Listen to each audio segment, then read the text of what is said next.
Sorry about that. That got a little mystical back there.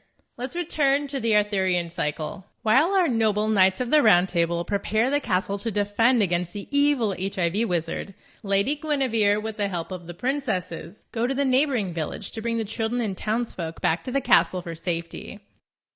Protease inhibitors often have the suffix -navir, such as ritonavir, atazanavir, and indinavir. Hence, our story centers around Guinevere and the princesses. First, notice in the background that we can see Camelot in the distance. Again, to remind you that these are not Knights of the Round Table and do not need a phosphorylation signal. Let's sketch in a knight riding furiously toward the castle with phosphorylation signal scroll in hand to alert King Arthur of the evil retroviral wizard's imminent return. But Guinevere and the protease inhibitors are acting on their own. They do not need intracellular activation. To convey proteases, we usually have a blade cutting a chain of protein. So protease inhibitors are a blade sheathed or stuck in something.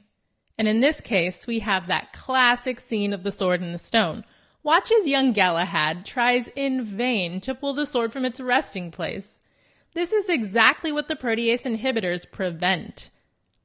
The reason why HIV even needs proteases is because before HIV can assemble mature viruses, its gene products are translated into long polyproteins.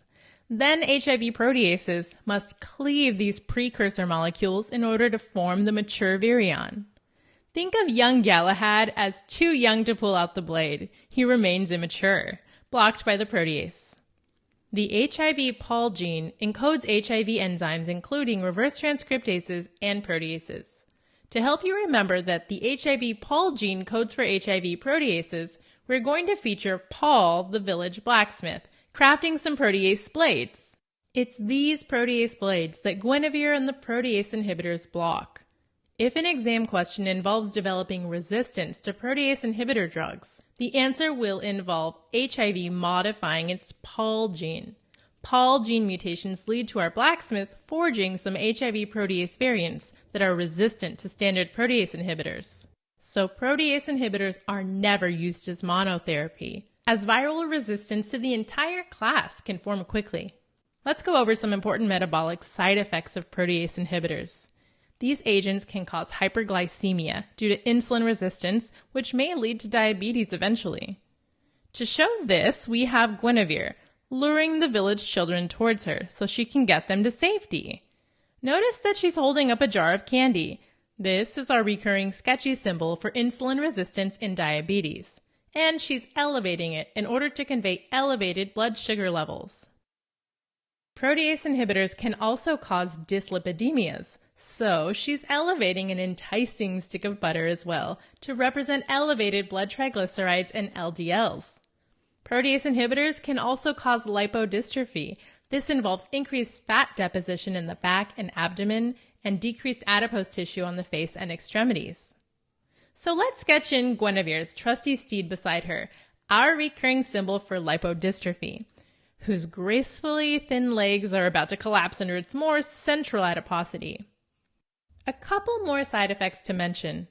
Indinavir specifically can lead to nephrolithiasis due to urinary crystallization. Indinavir will be represented by an indigo princess, retrieving some children in the village square. Notice, one of the children is throwing stones into the kidney-shaped basin of the fountain, representing nephrolithiasis. Nephrolithiasis can occur within days of starting Indinavir, so patients must maintain adequate hydration when taking Indinavir, represented here by one of the village children drinking the likely non-potable and cholera-ridden medieval fountain water. Ugh. Another princess has arrived with Guinevere as well. She sits atop a carriage waiting to take the children back to the castle. But the village children have other ideas. They've dismantled the carriage wheel, rendering it inoperable. This represents the inhibition of the liver cytochrome P450 system. On the carriage, we have our recurring sketchy symbol, a chrome bumper with CYP450 license plate. Inhibition of this cytochrome carriage leads to numerous drug-drug interactions. Ritonavir specifically has the most profound inhibitory effect. That's why we've made these village kids high-fiving. Right on! The potent cytochrome inhibitory properties of ritonavir can actually be used to clinical advantage by having it boost the levels of other protease inhibitor agents that are usually metabolized by the liver. One especially important drug-drug interaction is with rifampin.